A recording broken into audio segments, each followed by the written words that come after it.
Hello दोस्तों, कैसे हो आप सभी। उम्मीद करता हूँ कि आप सभी बहुत ही अच्छे होंगे। तो आज का ये वीडियो आप सभी के लिए बहुत ही ज़्यादा इम्पोर्टेंट होने वाला है, क्योंकि आज के इस नए वीडियो पर हम एक इम्पोर्टेंट टॉपिक के बारे में जानेंगे जो हमारे बोर्ड एग्जाम के लिए बहुत ही ज़्यादा इम्पोर्टेंट है। तो उस टॉपिक का नाम है अपवर्तन के नियम। अपवर्तन के नियम आपके बोर्ड एग्जाम के लिए बहुत ही ज़्यादा इम्पोर्टेंट है और कितने बार आपके एग्जाम में भी पूछ लिया जाता है। तो इसका हम अपवर्तन के नियम क्या होता है, कितने नियम इसके होते हैं, अपवर्तन के कितने नियम हैं, इन सब के बारे में जानेंगे और खूब अच्छे तरीके से जानेंगे। तो आइए अब हम पहले उस पर चलते हैं। चैप्टर नंबर जो हमारे पास 9th है, प्रकाश का परावर्तन तथा अपवर्तन, उसका हम एक इम्पोर्टेंट टॉपिक के बारे में जानेंगे। तो हमारा टॉपिक है अपवर्तन के नियम। इसके कितने नियम हैं? तो अपवर्तन के 2 नियम हैं। कौन कौन से? पहला है प्रथम नियम और जो हमारे पास दूसरा है वो है द्वितीय नियम। अब यहाँ पर हम समझेंगे कि प्रथम नियम क्या होता है, इसको पहले समझते हैं। तो यहाँ पर मैंने देखिए पहले तो प्रथम नियम हम पढ़ते हैं। इसका डिफिनेशन हमने क्या लिखा है? आपतित किरण, अपवर्तित किरण तथा अभिलंब तीनों एक ही बिंदु पर होते हैं। अब यहाँ पर तीनों एक ही बिंदु पर होते हैं, इसका मतलब क्या है? तो यहाँ पर फिगर से आप समझेंगे, जो हमारे पास प्रकाश किरण ये आ रही है, क्या है? एक प्रकाश किरण, ये हमारे पास ऊपर वाला विरल माध्यम है। मान लेते हैं कि हमारे पास विरल माध्यम है, विरल माध्यम, और नीचे वाला हमारे पास क्या है? सघन माध्यम है। तो प्रकाश का तो हमारे पास जब प्रकाश किरण क्या होता है, विरल माध्यम से सघन माध्यम में जाता है, तो प्रकाश किरण हमारे पास उसके पथ, जब हमारे पास प्रकाश किरण सघन माध्यम से विरल माध्यम से सघन माध्यम में जाता है, तो अभिलंब की ओर ये झुक जाता है। मतलब ये जो प्रकाश इधर से आ रही थी तो इसको ऐसे सीधा जाना चाहिए था, लेकिन ये सीधा नहीं गई, ये यहाँ से टेढ़ हो गए, यहाँ से मुड़ गए। तो ये हमारे पास प्रकाश का अपवर्तन होता है। तो ये हमारे पास होता है। तो यहाँ पर जो प्रकाश किरण आ रही है ये हमारे पास क्या है? आपतित किरण है।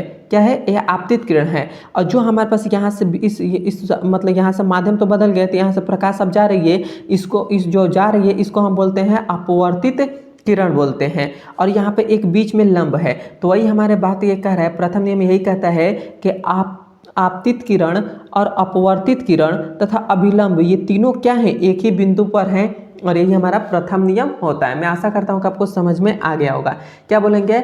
आपतित किरण तथा अपवर्तित किरण और अभिलंब तीनों एक ही बिंदु पर होते हैं। क्लियर है तक? मैं आशा करता हूँ प्रथम नियम समझ में आ गया होगा।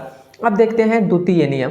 तो द्वितीय नियम में यहाँ पर थोड़ा सा ध्यान से समझेंगे तो ये हमारे पास द्वितीय नियम, आपको एक सूत्र याद रखना होगा। यहाँ पर मैंने पूरी सूत्र मतलब एकदम पूरा खोलकर मैंने पूरा सूत्र लिख दिया है, लेकिन यहाँ पर ये जो म्यू बराबर क्या होता है?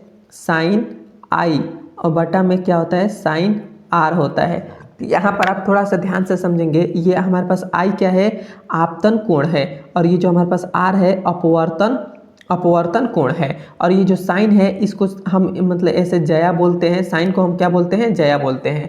तो द्वितीय नियम यही कहता है कि आपतन कोण की जया, मतलब ये हमारे पास आई है तो आपतन कोण की जया तथा अपवर्तन कोण की जया के अनुपात, और ये हमारे पास म्यू क्या है? म्यू क्या है? एक नियतांक है। तो एक नियतांक को हम क्या कहते हैं? अपवर्तनांक कहते हैं, अपवर्तनांक कहते हैं। और ये हमारा पास द्वितीय नियम यही होता है। और ये जो हमारे पास इसका अपवर्तनांक कहते हैं, इसे और भी एक नाम से जानते हैं, तो स्नेल के नियम के नाम से भी इसे, मतलब जो हमारे पास अपवर्तन के द्वितीय नियम है, इसे हम स्नेल के नियम के भी नाम से जानते हैं। क्लियर है यहाँ तक? तो हमारे पास यहाँ पर देखिए, इसका मैंने क्या हमने लिखा है कि आपतन कोण की जया आई तथा अपवर्तन कोण की जया आर के अनुपात एक नियतांक होता है। ये हमारे पास क्या है? एक नियतांक होता है। इसे अपवर्तनांक कहते हैं, और इसे स्नेल के नियम के नाम से भी जाना जाता है। तो मैं आशा करता हूँ कि आपको इतना बात समझ में आ गया होगा। यदि समझ में आया है तो एक बार मुझे कमेंट में बता दीजिए, और कोई भी टॉपिक आपको समझ में नहीं आता है तो एक बार मुझे कमेंट बता दीजिए, कह दीजिए, बस इतना लिख दीजिएगा, सर ये टॉपिक पढ़ा दीजिए, और टॉपिक का नाम लिख दीजिएगा।